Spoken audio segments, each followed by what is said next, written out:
Samantala, nagpapatuloy na mainit ang mga bagong kaso ng pyramiding sa bansa. Kaya naman tinututukan ito ng aming kasamang si Noel Perfecto para maiatid sa atin ang mga latest reports. Kasama natin siya ngayon sa linya ng telepono para sa mga karagdagang pangulat. Magandang hali, Manong Noel. Magandang hali, patuloy pa rin ang National Bureau of Investigation sa pag-imbestiga sa mga naglalabasang balita na posibleng ginagamit ng mga big time swindlers ang Aman Future Trading Philippines Incorporated at ng NAG21 Auto Auction Group ang nakulimbat itong bilyon-bilyong pisong halaga sa ibang mga nag-aktibidades na may kinalaman sa terorismo. Ito ay matapos na ipasilit ng 4th Division ng Court of Appeals ang naturang posibilidad dahil sa laki ng perang nakuha ng mga ito sa kanilang mga nabiktima na taga-Pagadian at Lanao del Sur sa Mindanao.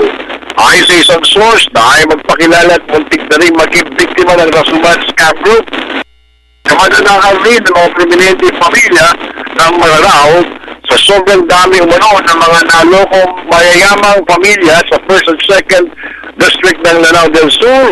Masasabing ang Aman Group ni Manuel Amanillo ay tip lamang ng iceberg na inistapa ng NAG21 Auto Auction Group ni Jacob Coco Amel Rasuman.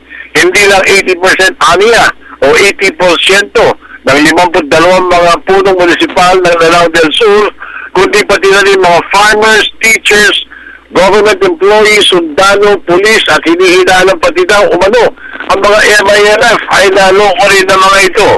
Kami na rin sa mga naloko ni Rasuman at Amanillo ayon sa kamag-anak nila na ayaw magpakilala ay ang mga big time businessmen na nagbebenta sa Cubao, Green Hills, Baguio City, Cebu, Davao at Cagayan de Oro.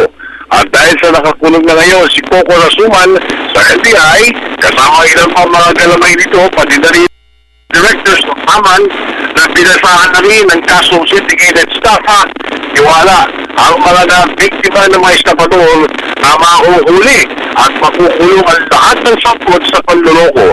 Ang penalty sa syndicated staffa ay kulong ng habang buhay. Kasama pa rin si Larry Doon at Erwin Navarro, Noel Perfecto para sa Telebisyon ng Bayan.